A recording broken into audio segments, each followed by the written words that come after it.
மாநகர பேருந்துகளில் 20 கிலோ வரையிலான பொருட்களை பயணிகள் கட்டணமின்றி எடுத்துச் செல்லலாம் என்று மாநகர போக்குவரத்து கழகம் அறிவித்துள்ளது.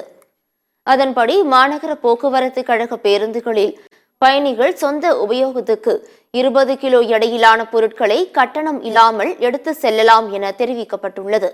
20 கிலோவுக்கு குறைவான எடையில் வணிக நோக்கத்துக்கான பொருட்களுக்கு ஒரு பயணிக்கான கட்டணம் வசூலிக்கப்படும் என மாநகர போக்குவரத்து கழகம் தெரிவித்துள்ளது.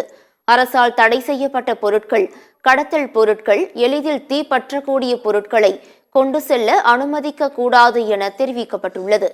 பேருந்தில் அதிக இடத்தை ஆக்கிரமித்து மற்ற பயணிகளுக்கு இடையூறு விளைவிக்கும் வகையில் பெரிய சுமைகளை அனுமதிக்க கூடாது என கூறப்பட்டுள்ளது. சக பயணிகளை பாதிக்கும் ஈரமான சுமைகளை அனுமதிக்க கூடாது என்றும் தெரிவிக்கப்பட்டுள்ளது. பயணிகள் இல்லாத சுமைகள் தனியாக பேருந்துகளில் அனுமதிக்க கூடாது என தெரிவிக்கப்பட்டுள்ளது.